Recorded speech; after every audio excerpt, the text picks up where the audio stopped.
A Wellness Show, episode 163. Welcome to The Wellness Show, a podcast on health and wealth.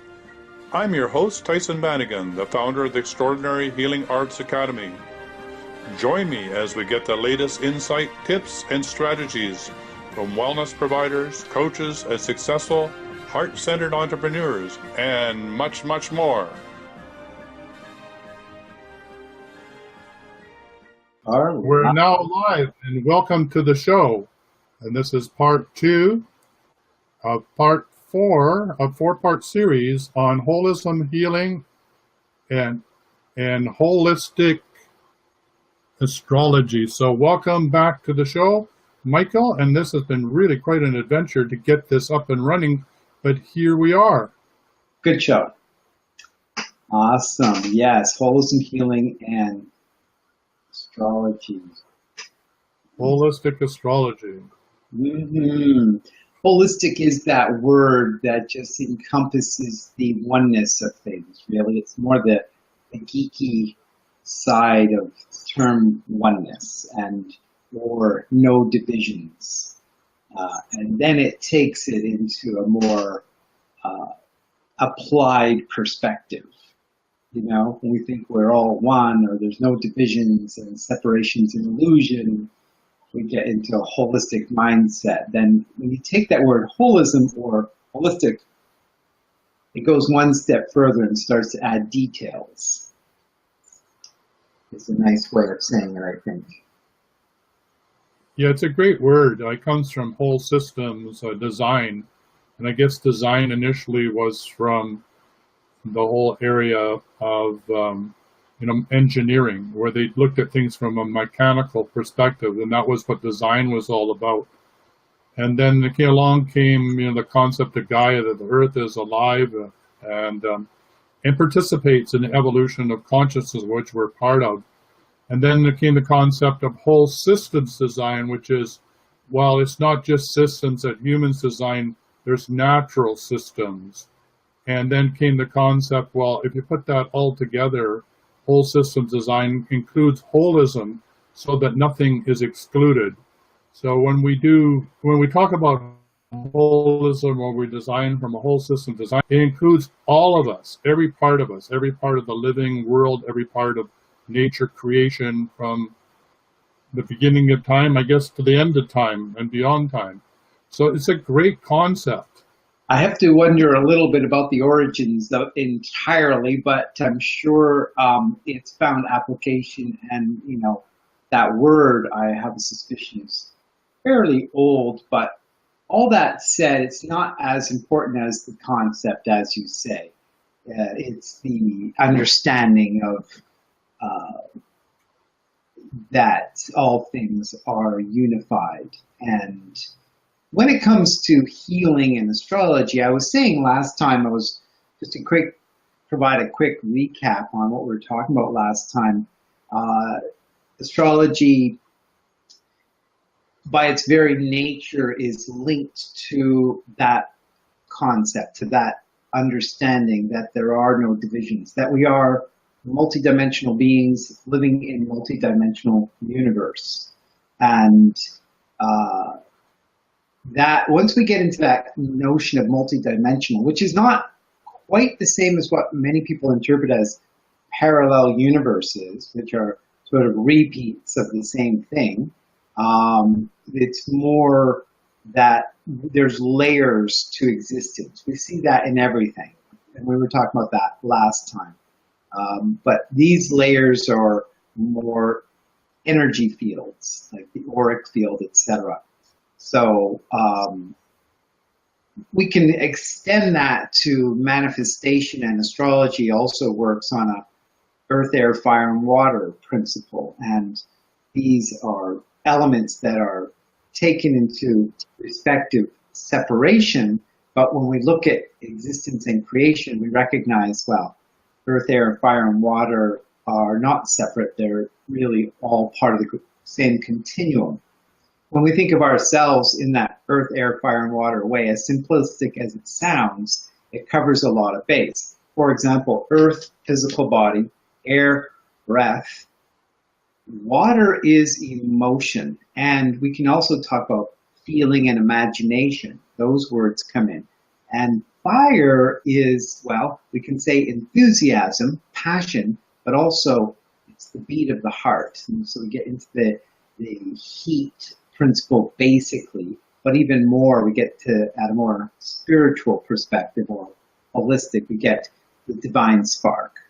And that's where the whole metaphysical model comes forward, but where the divergence with science emerges, because there's a spirituality in that, and science kind of wants, from its inception, to divorce itself from anything and to challenge anything that sort of lends credence to what it cannot empirically measure. Right? And that's where it's valid, but also by the very notion of limiting itself to empirical, valid as it may be, once again, it turns into a materialism. And thereby it becomes sort of dogmatic, staunch. And if it can't be empirically demonstrated or proven, it's not, therefore it must not be true or cannot be true. It becomes, therefore, it is not true. That's its dogma. That's the science, right? And it, at worst, as human nature goes, there are forces within society, people really, but networks that capitalize on that. Right? They want that model to remain because they're very invested into it. And so now getting back to the astrology, how and why it works lends itself closely to themes of holism, and terms like synchronicity come in, even though these words may be modern terms describing more ancient recognitions of, timeless truths is the best way of saying it, regardless that they may have been coined more recently. They're referring to not just timeless truths, but to understandings that our forebears did generally have, almost to the point of not even questioning it.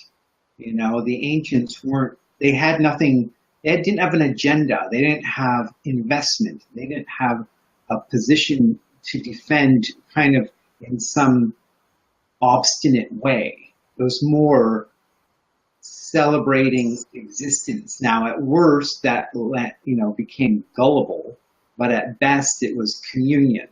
They were just aware and intuitive and not narrowed to sort of a paradigm that said, no, since you're a scientist, you can't believe that, for example, which is very ironic because scientists present themselves as very objective and open-minded, but ironically and sadly, the materialism, the empiricism limits the consciousness. It becomes very narrow, and it's just the opposite is what you would think.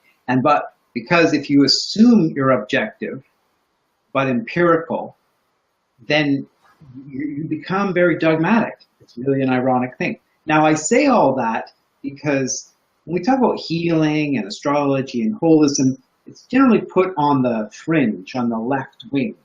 And yet, because of how it works and the fact that it operates on a holistic model of understanding of existence, it can, in fact, be used and was to, the dangerous word now is diagnose. You know, that word has become monopolized. You're not allowed to diagnose. It's against the law. Okay, so what about if we assess? What about if we ascertain? What if we interpret? What if we intuit? What if we, come up with plausible possibilities, right? What if we keep it open-ended and not draw a conclusion? Can we do that? Pardon me? Or let's just discover. Discover is another great word. So, for example, Chinese astrology, medicine is strong right now, and Ayurvedic is out there and practiced among some. And these are more holistic models. But even in Western astrology, generally speaking, the language of astrology, of medicine, in the early days was astrology. It wasn't biology, it wasn't chemistry. Now, that doesn't mean those aren't valuable. Of course they are.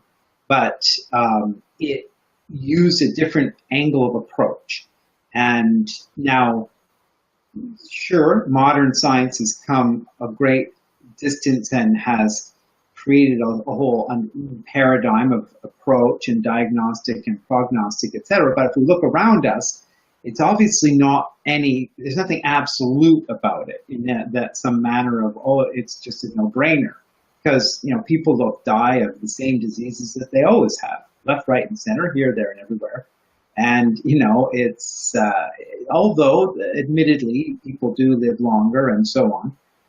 Anyway, not to get carried away with that kind of model too much. I want to stick to what astrology is doing, but I'm indirectly saying a few things. One is that astrology has evolved. It's come from a very ritual-based, sort of communion-oriented, superstitious at worst, ritual-oriented system about 2,500 years ago, with the rise of reason and Greek consciousness. Really, the Greeks, we can all trace Western civilization to that rational mind. They started to think differently about it. They started to apply more of a practical application, and it took quite some time, but maybe it was the very early stages of using astrology to do the horoscope of the king. About 500 years later, about the turn of the millennium, or 2,000 years ago, the time of Jesus, for example, but we can also say Rome, Rome. They were increasingly now interested. Astrologers had proliferated because it was a sort of a movement of higher consciousness and wisdom and something else to do, among other things, but there was a power in it. And now people wanted to get their own astrology readings. And most importantly, when it turns to astrology, it's usually we're looking for answers. We're looking for guidance, insight, direction. And, that can certainly lend itself to health. Now, partly what I'm hinting at all along here is that health, the model of holism, doesn't limit health to the physical. What I mean is there's mental health, emotional health. We can say spiritual health, which is a category we'll leave alone for a moment. But we get this notion that we're not just talking physical. And as you're well aware, Tyson, in books that we've discussed and you've shown me that you've read and appreciate, our psychological state, whether it's emotion or mental, has a lot to do with our physical state. And we can basically easily just talk about stress. If a we all endure varying degrees of stress, and stress has its place and value. But at what point is stress too much, et cetera, et cetera? So we have a stress factor that can cause other conditions. Then we can certainly talk about nutrition. We can talk about toxins. We can talk at that more physical level. For example, let me give you an example, a very current example. I had a lady who is suffering from a series of ailments, a whole chain reaction, migraines, fibromyalgia. She says she's borderline on cancer practically. She was talking about sciatica, went on and on. I was like, holy smokes, here we go. And I looked at her chart and I realized how sensitive she was. Like I could see, wow, you're really sensitive. And sometimes you look at a chart, you can see karmic conditions. It's another story, we won't go into that today. But you can see indications of what could be more than just genetic inheritance, which is quite evident also because, you have whole families that are very healthy, and then you have, certain people within family that aren't.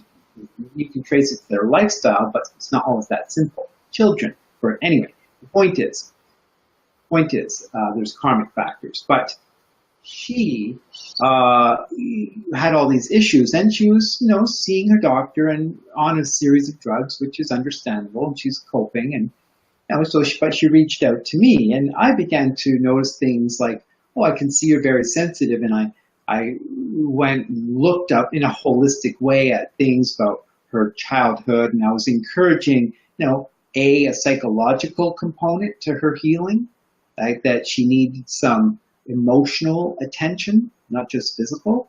And there was also in her environment, Wi-Fi, there's this device called, it creates a Hertz resonance in your house by a company. Basically, I'm sure there's a few, but one we know about is called EarthCom. And you plug it in and creates a nice resonant field in your home, nullifying the EMFs is the assertion, right? Mm-hmm. So, and so people can be very sensitive to EMFs and so forth. And this creates, again, what's called the Schumann resonance. The 7.8 hertz, I think, is the number, and it creates an environment. So then we're talking about her water. I said, do you drink a lot of water? And she says, yes. I said, is it tap water? She said, yes. I said, do you filter it? No. Is it, are you one of the lucky few who has your community's got a spring that you feed off of? That's where you get your water. No. Is it pure? Is it cleaned by the city? Yes.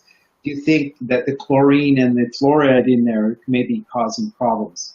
I hadn't considered that. Right. So there was a series of very elementary questions that, so it wasn't like massive diagnosis. It was more like an analysis of lifestyle. What are you doing? Mm-hmm. Then I said to her, do you happen to have any mercury in your mouth? Mercury fillings. Oh yeah, I have a couple. Do you think they're leaking? Well, possibly. Well, I said, it doesn't take more than one leaking mercury filling to cause problems.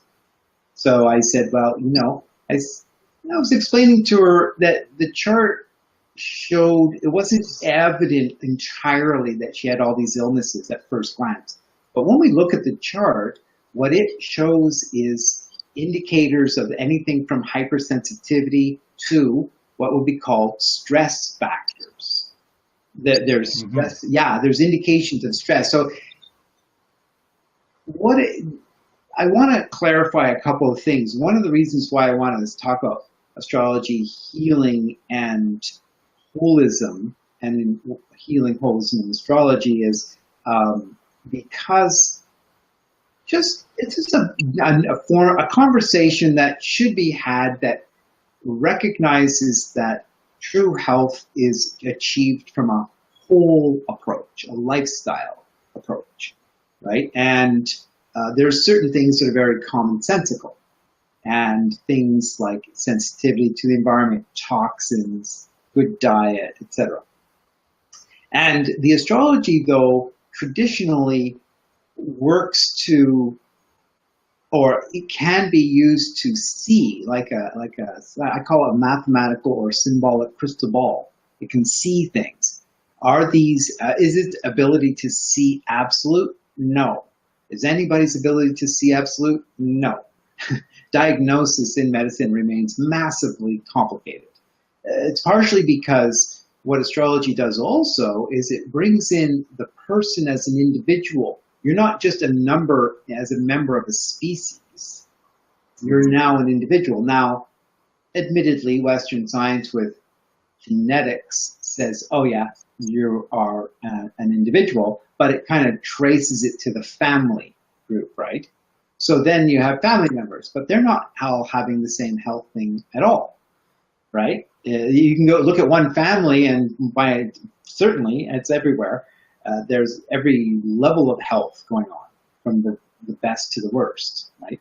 So, and obviously practicality, realism says, well, some are living more wholesomely, et cetera, et cetera. One of the factors that I was wanting to bring in here is that the astrology brings forward realizations that serve to not just inspire, not just illustrate that it works and proves or predicts things, etc., but actually astrology can prove as a a process, getting astrology can be very healing. What happens is the reading is at least the way I approach it, and that goes full circle now to modern astrology, is at an interesting place, which I'll say quickly. It's sort of got a, I was saying last time, just to recap once again, there's ancient astrology, there's traditional astrology, which is to develop a whole series of wonderful techniques, and they're all out there, to try and narrow possibility and maximize the ability to predict the probability. It's quite a mouthful. Mm-hmm. If I can use these techniques and predict what will happen, people think, well, that's good information. That's solid, right? That's solid. Modern astrology, which is also deemed humanistic or psychological astrology, says, you know, don't be so pat. Keep it open. Don't render, this does not equal that. And like good medicine, it says every case on its own ground. Every person must be approached on their own ground. And then it also weaves in the possibility of what are you going to do about it? You know, it's not just some faded, it's just, and that's what the many people, scientists and skeptics especially, don't want to hear. They don't want to, it's very ironic because the science too wants probability, okay? But it also, there's something within human nature that wants possibility. We want to know there's hope. We want to know that where there's a will, there's a way. We want to know that we have a fighting chance to beat whatever odds might be presented, and that's the human spirit, right? So modern astrology is like that. So where it's, just to say quickly, for people, listeners to understand, astrology is at a place right now where it wants to be open enough to celebrate the free will possibility, what are you going to do about it factor, and secondly, approach every person on their own ground and nothing's pat, nothing's excessively formulated, and still exercise a series of, or really the full gamut of predictive techniques in such a manner that you're using them without yielding the authority to them. You see, if you understand what I'm saying, especially Vedic astrology, it just so happens. Vedic astrology is interesting because in its medical diagnosis, it's pretty wonderful. That's one of its high claims. But it also is a very fate system, fated. Like it wants to, it is more than any other system in the world from what I understand and what I recognize. And that may be true of other systems, but especially it has traditionally sought to really minimize possibility. It wants to be predictive. It wants to have it down. And, you know, when you're, you know, people, I've heard even some Western astrologers, they'll say, when I'm 73, I'm going to die of this disease. I've already seen it in my chart. Right. Now, that's going to open up debate. Don't you think that that's a lot of Vedic astrology is rooted in the Hindu philosophy, which is very, very, wants to keep things quite limited in a box. You're born a Hindu, you die a Hindu, you have a certain path that you're following. It's, you know, incarnational growth. So there's not a lot of room for individuality except within those guidelines of culture. And so I can see that it could be used very much to keep people in line, so to speak, so that they can fit in more comfortably with the status quo. And you're talking about something a little bit more radical. You're talking about, well, yes, that's the way it was, but what if we use this as a way in which we can determine possibilities given on possible predictabilities, or in, you know, like percentage possibility that if you continue to be the way that you are, this could happen or unfold. But you have a choice in this moment to change that potential destiny or that potential event showing up if you choose to operate in a different way. So hopefully that makes some sense about the two. Does that help? Yes, it does. Thanks. Nice recap. Yes. Well, yes, the caste system of India traditionally, I think, lends to that. Now, I'm not sure, of course, what every practitioner in that system are doing, but I have encountered that there's a lot of rigidity, it's true, in their position, almost a patronizing position of this is the way, like this is the superior astrology, and Western astrology is missing it. It's like, but Western astrology looks at the individual and who they are temperamentally. Vedic astrology doesn't so much. It just looks at what's going on, what's going to happen when, and it gets into that hardline prediction. That's exactly right. Now, a good example from the way I understand it is that it can be described as a Confucius and a Lao Tzu. Confucianism is very cultural and let's perpetuate a certain sensible norm, which is sensible.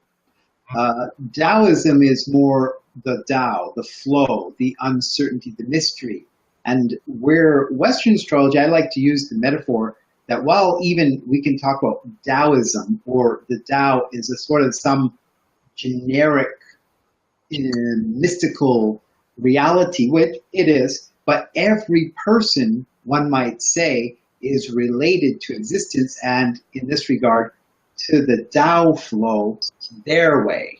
In other words, if we were speaking, let's say, Taoist, you have your own flow, your own timing, your own rhythm, your own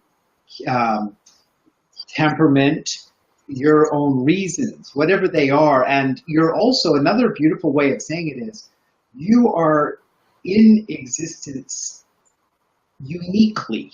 So on one hand, species-wise, you're the same as everybody else. It's as though if we were looking at a crowd of people and we're something to the tune of, let's say, 100 feet above them, they're kind of the same. They're people. There they are, a bunch of people, right? Okay. But if the closer you get to those people, the more you come into the realization of how unique they are. Now, that's just, let's say you're now on ground zero with the people. You're saying, okay, yeah, they're kind of different. Now, if you start to encounter each person much more closely, and this is obvious to all of us, then you realize, well, how different they are. Now, if you get deeply into their genetics, you go, well, they're the same again. They're just human species, and there's a certain X, Y, amount of this and that and the other. So there's that extreme and there's this extreme, but in the middle ground where reality occurs, there's this big range of uniqueness, this big range of individuality. And that in that is not just your temperament and your genetics and your character, etc. It starts to become a closer examination of you as a soul and how you've embodied. And it can go with astrology into everything from stress factors in the chart, which we can relate to destiny themes. We can talk to them, refer to them as karmic themes, actually. Yet regardless, and that is true and valuable, really important to get into that, looking at who you are, what are you here, but how you will respond or how you will live your life or what choices you will make remains an unknown. And that's the difference right there. So if that emphasis on what's called the growth process, this is where modern astrology shines. It dovetails itself with the human potential movement. It aligns itself with what would be, well, basically what I said, the human potential movement, that's enough. It aligns itself with modern psychology, which goes into the depth psychological as well as just the basic, but it becomes, the human potential movement marries with it closely, and it starts to celebrate who you are, why you are, and what you can do about that with your free will. Human potential movement, interestingly though, just to say it quickly, it sort of takes a position, anything's possible. You can be and have and do anything. It takes the notion of possibility and inflates it beyond all proportion. And it really just sales. It's all just sales. You can be a millionaire But now, and anybody can be a millionaire. It's just a logical equation. That's all they think. But Yeah, and then you get totally lost in that sort of, yeah, you know. It becomes a contrived value system. It becomes ironically, it presents itself as free and open-minded, but it becomes narrow and limited. It becomes like Malibu Beach. It has this notion of, or it becomes golf courses. It becomes Malibu. It becomes leisure. It becomes, I can do whatever I want. I can eat whatever I want. I can go wherever I want. It lacks, it's sort of a hedonism. It's like a hedonism on steroids almost, you know? It lacks the essence of more of a refined understanding of who we are as humans, and that factors like meaningfulness, like living meaningfully. So there's this saying, Tony Robbins will say, the meaning of life is what you make of it. You decide what the meaning is. I like that. But I would say this: the meaning of life is to live meaningfully, which begs the question. I'm not here to say what you should interpret as meaningful, but meaningful generally implies purposeful, contributing, passionate, supportive, etc., without getting too carried away with all the words. It becomes human. Now, human, though, not in the species sense, but human in what would be called the divine sense. And divine is no longer, we're not talking about, when we talk about souls, we're not talking about channeling disembodied souls and spook sort of thing, that kind of channel thing. It's like, no. It becomes sort of, after enlightenment, chop wood, carry water. It becomes more, I'm here, I've got a body, I've got, I'm a soul incarnate, I have this being, I have this life, I have these choices and opportunities, but I also have these challenges, and I have this destiny word. This is the key word, this destiny. What's this destiny thing? Destiny says, oh, by the way, the astrology shows who you are, kind of why you're here, not exactly what you should do with it exactly, and not how. That's for you to decide. But it does give you a lot of information to go, wow, it really looks and sees you. Now, we can even get into the nitty-gritty of when things will occur, but the danger is, this is the predictive element, that I'm going to tell you something's going to occur, and I'm going to auto-suggest you. And that's where modern astrology says, no, don't do that.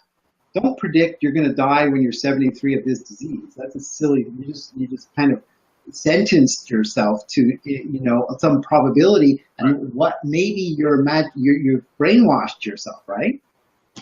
So this is, you can see suddenly you get into this sort of arena of some debate, and that's what I'm endeavoring and interested to bring forward here. Yeah, bring forward that. Very interesting. Very interesting. Yeah, it's in alignment. Yeah, what I hear you saying is that, one of the things about predictability, or feeling that, this is your lifeline or this is your destiny and it's somewhat cast in cement, is, it becomes self-fulfilling prophecy. If you think at 73 you're going to die of a brain tumor or whatever, then guess what? Most likely you will. You might. But in the way that you're approaching, you say, well, if that's got a potentiality, then you have a choice. Choose something different. At least you know that there's a propensity for something like that to occur, so you can take preventative actions or choose something differently, so that doesn't become the dominant frequency or vibration or opportunity that manifests in your life. Yes, it becomes, thank you, that's right. It becomes a celebration of probability, and even the ability, which is the science of astrology, and even science wants to predict probability. See, in science, or engineering, let's say, which are, I know they're not exactly the same, but you want to do things that you can predict, whether you're building a bridge or you're building in obsolescence. You want to have a certain predictability factor of how long this will last, right? And how well it will function, which is great. And there's a science behind that, mathematics and physics, et cetera, which is wonderful. Okay, but the possibility factor, similarly with any of those, say, for example, you buy a cheap device and it has built-in obsolescence, but you just so happen to take care of it. You know, you're really mindful and a little bit less than that mean average of how customer who's going to use it in a certain way, then your product lasts 3 times as long, for example, right? So, and that can go on in many directions. So once again, there's a probability, a possibility factor.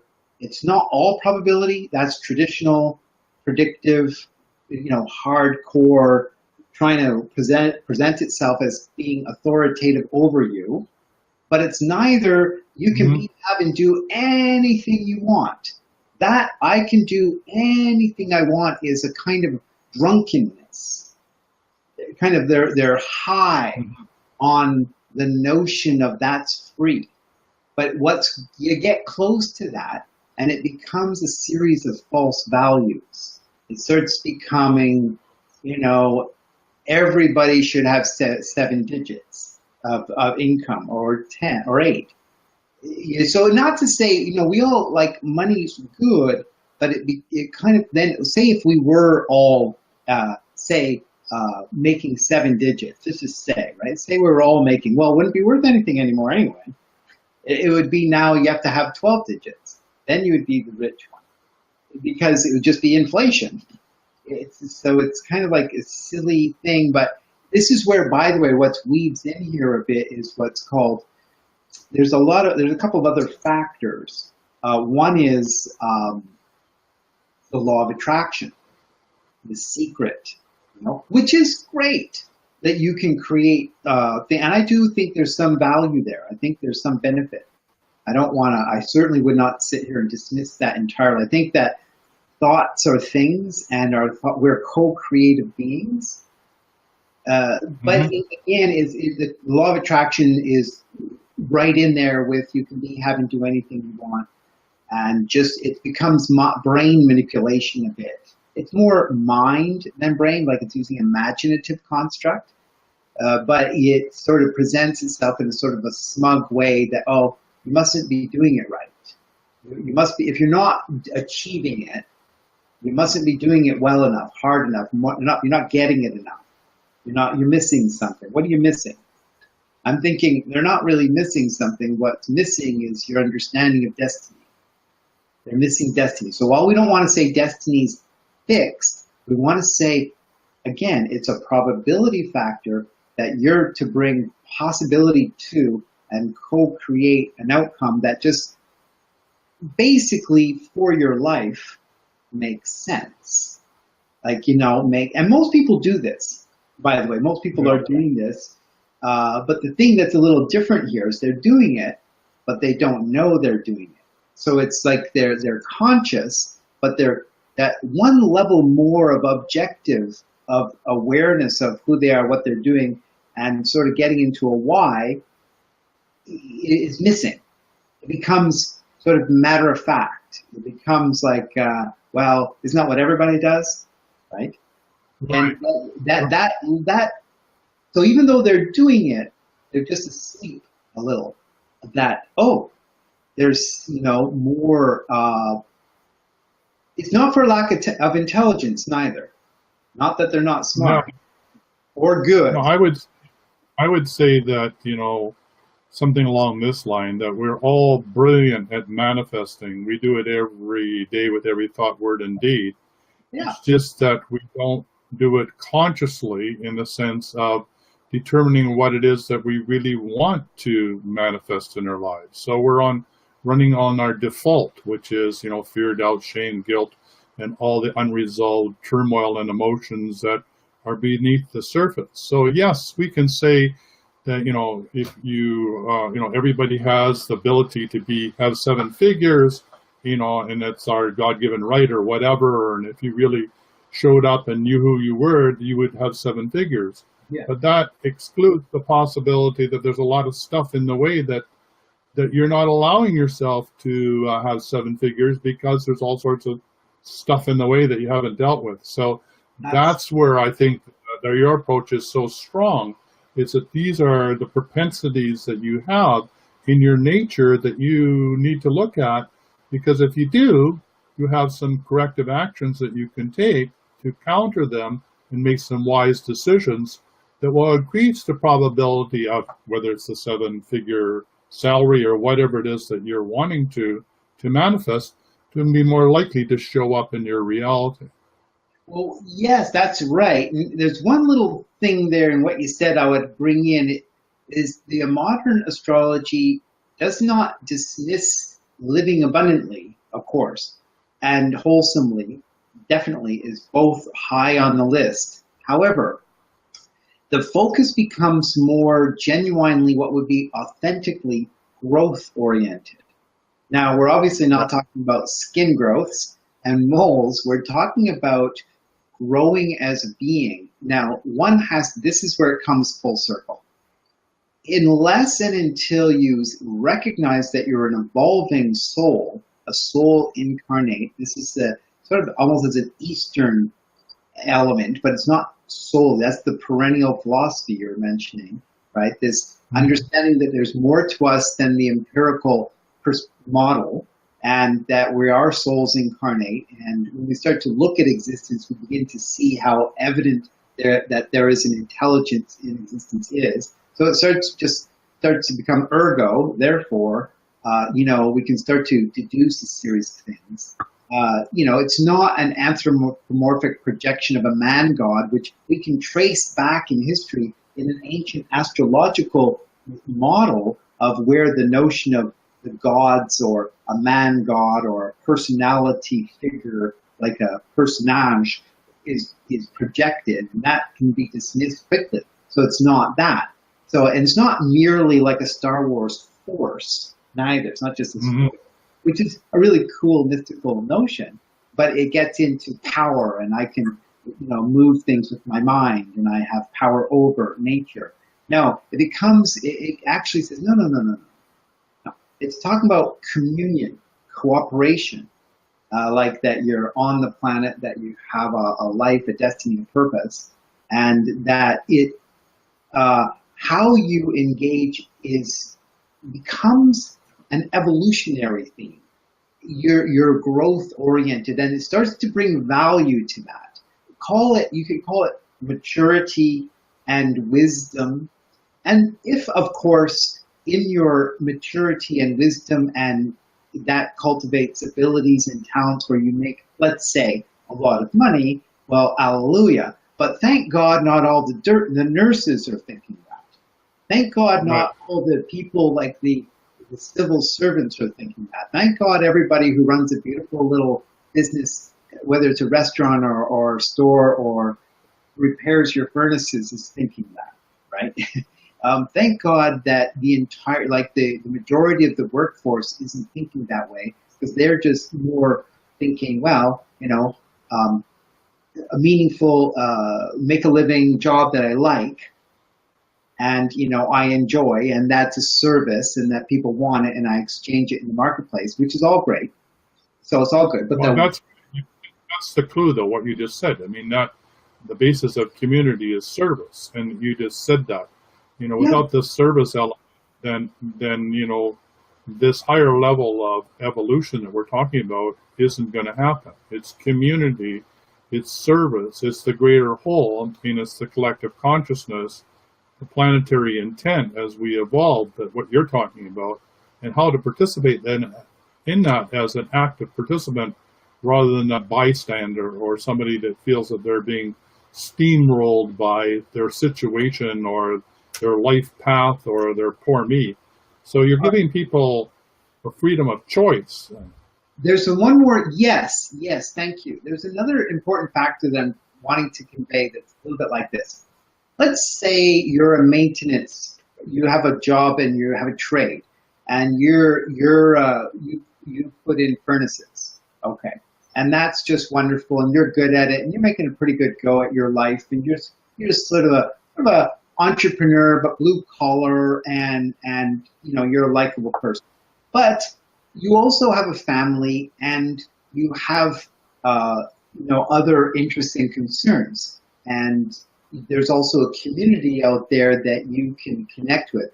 So the notion I'm getting at is that the person finds fulfillment in the job and service, and they're gainfully employed, and they provide for their family. But there's this other factor that can come in without getting too carried away with what I say. It's not like I should, but it starts to becoming, but all at the same time, I recognize that I'm evolving through it. Not simply serving, not simply in service, not simply making a living, not simply happy because my food, clothing, shelter is provided for, which is all wonderful, all very, but there's another factor. So it's not dismissive, what I'm saying. It's inclusive. There's this other factor. So now you're for example, this example of this person may find themselves, more open in their communications, going to yoga class maybe, wanting to love their wife or husband better, wanting to be more of a contributor to their community, even if it simply means being a good neighbor. And it becomes, it's like a type of, it's not just an ethic. It's not like a Confucianism merely, like an ethic of what's the good thing to do. It becomes, it actually can be described as sourced from the spirit. It becomes spiritual, but not religious, and not there's no ism, but its spirituality becomes, two things, and I'll just, that I'm contributing in a larger sense, beyond even my own immediate circle, because that's the conservative, close my door, who cares, don't bug me, I'm tired, which is valid, I understand, but it also enters into, I recognize as a soul incarnate that there's more to my life than this dust to dust principle, and that I'm evolving.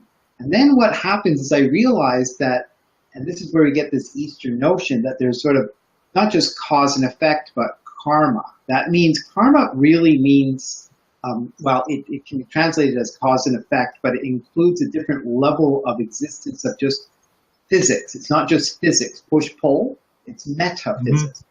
It's meta, it's beyond the physical, beyond the just, okay. So it starts becoming, astrology shows this, that it starts saying, by the way, all actions that represent a deep sense of evolving within your spirit, meaning you're more loving, you're more understanding, you're more cooperative, you're more aware, you're humble, you're looking at yourself, you want to evolve, you want to see, you become courageous to see yourself, you want to know who you are, who you're not, you want to know if you're being petty, you want to know if you're being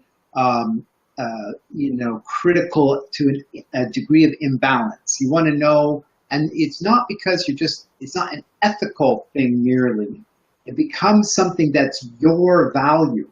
This is the interesting point. This is where it gets tricky. It becomes so deeply my value to be in my higher humanity, my sense of union, community, my sense of personal growth becomes so valuable to me that it becomes evident. Like, in other words, there's nothing, like, duh, of course I'm doing that. Of course I'm orienting myself to cultivate my spirit. I'm cultivating, the spirit is, it gets interesting once again. We're not talking about this disembodied thing. We're talking about the embodied state of how I think and feel, how I, basically one would say in a more metaphysical mindset, how I resonate. Am I intuitive? Am I aware? Am I sensitive? So the karma is, if I'm kind of always reactive and limited and criticizing, then it's not just a reward and punishment thing that says, oh, don't do that. It becomes, there's an ethic that's been in the world. It's not rephrase. It's a wisdom that's been. It's the perennial philosophy wisdom at one of its levels that's not always spoken. Becomes this understanding that, oh my God, I'm an evolving soul incarnate, and who I am, what I think, how I behave, and how I evolve matters. And all of this comes full circle. This is where I want to go with this, is that the astrology has a way of seeing that. It can see that. It can see where you're at, where you're evolving, where you're stuck. It doesn't just trace your difficult childhood and go, oh, it was a difficult child and therefore somehow it wasn't your fault and no one got to give you a hug. It becomes, guess what? It is your not fault gets dismissed.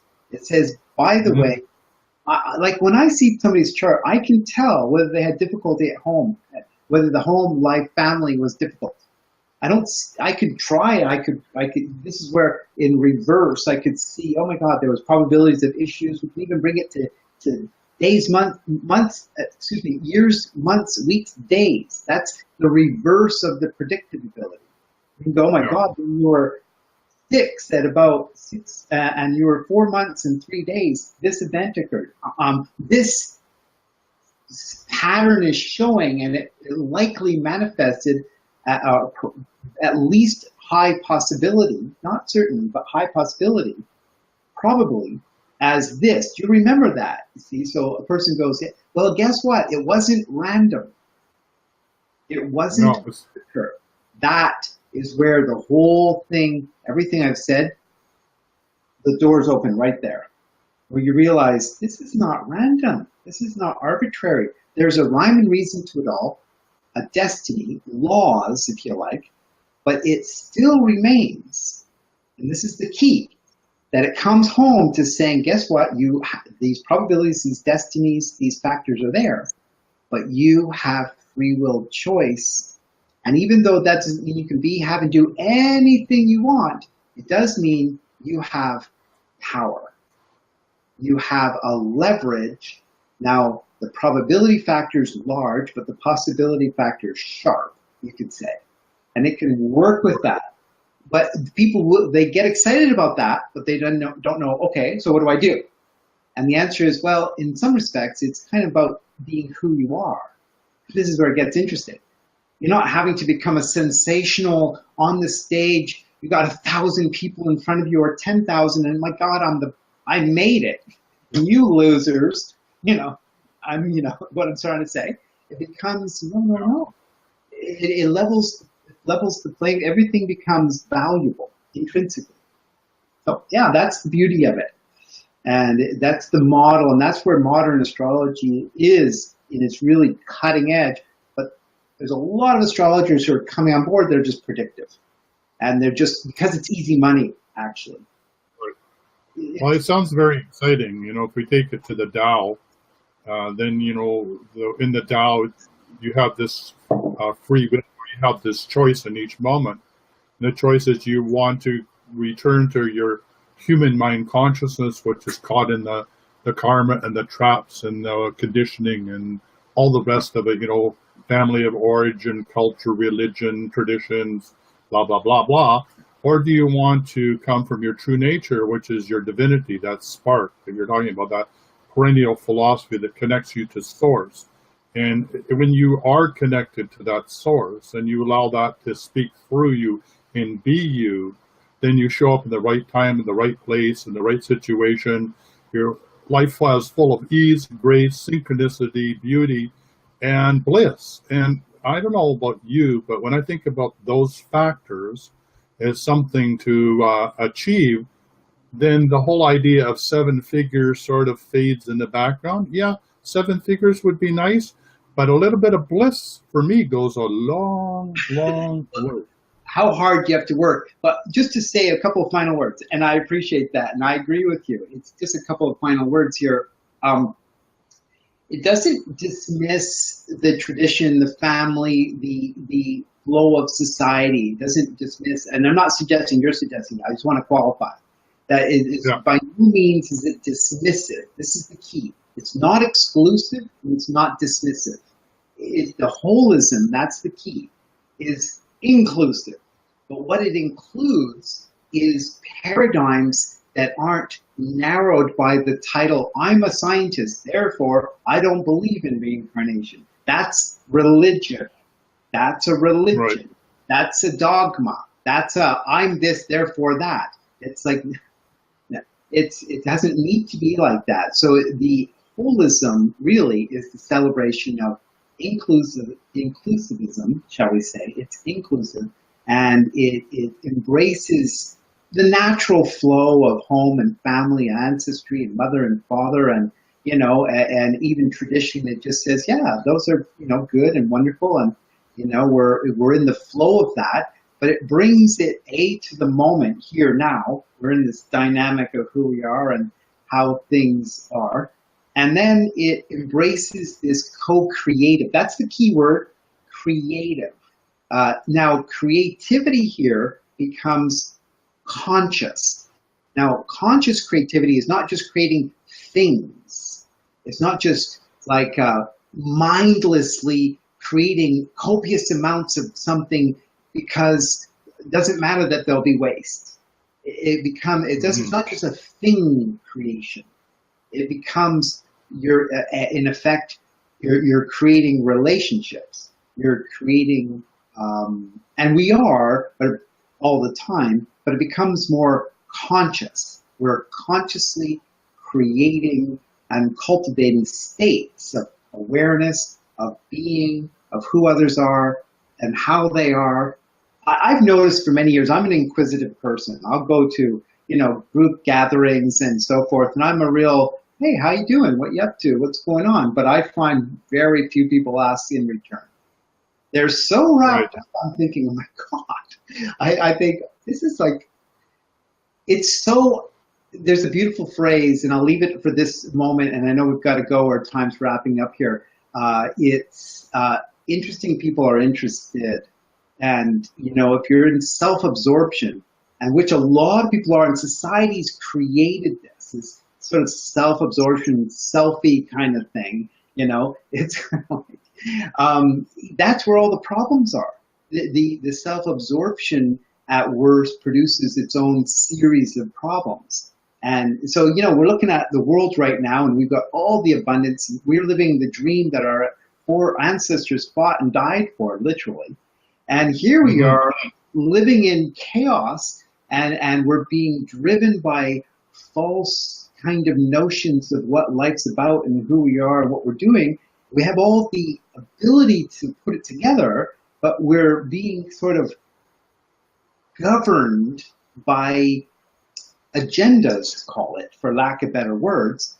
This is where I get excited about astrology. It's sort of not just, it's kind of that. There's a certain level. I have this article and a bunch of articles that I've archived because people in the past, well, my journey, they weren't listening so much. I'll keep these for later, That astrology, it's called That It Works. That It Works, and it does, and it's wonderful.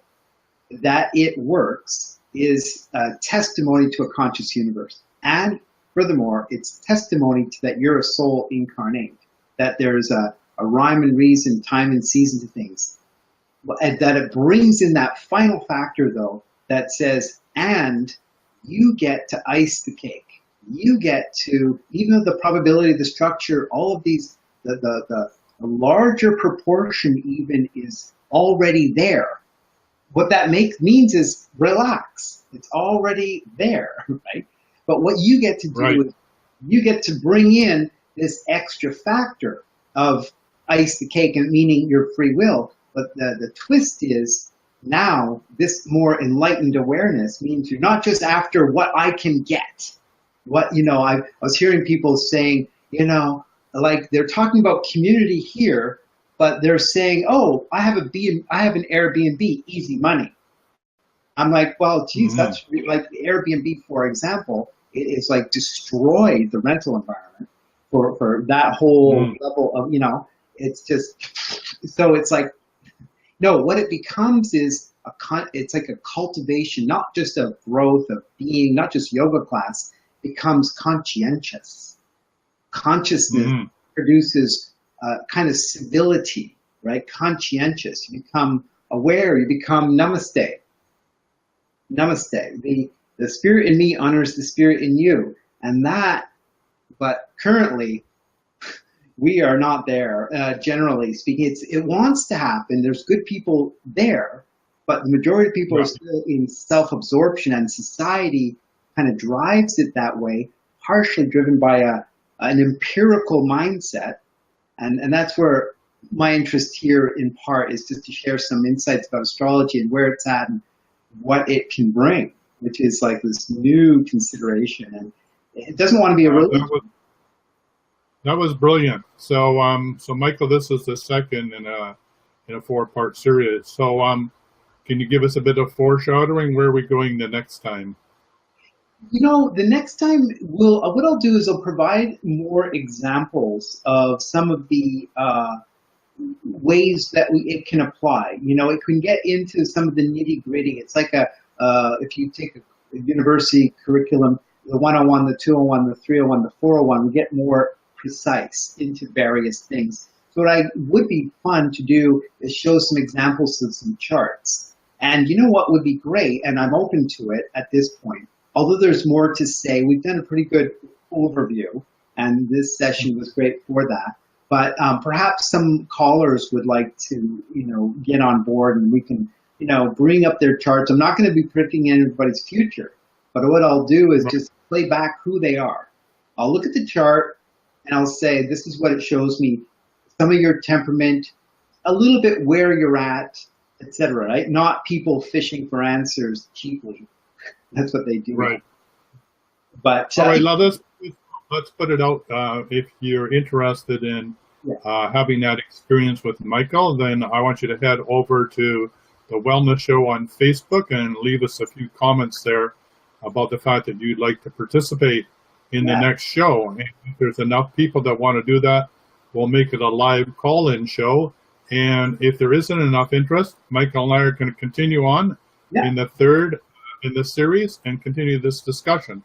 So it's up to you, the listener, and type in the Wellness Show. It's a closed group, and I'm not sure it's open or closed. Anyway, you have to ask to join, and join. Leave your question for Michael and say that you'd like to be in the show, and we'll do a question and answer show, a live show. So until then, Michael, this was a great pleasure to spend some more time with you. This will go out as a podcast on Monday, and it will then be on YouTube on the Academy channel on the following Friday coming up. So thank you very much. Thank you, Tyson. And we'll see you soon. Tyson. Okay. Bye for now. Okay. Now. For quality online wellness products, courses, and services, visit our sponsors, thewellnessstore.ca and the Extraordinary Healing Arts Academy located at thewellnessacademy.ca. To stay in touch, visit us at thewellnessshow.ca. And until next time, be healthy, wealthy, and wise.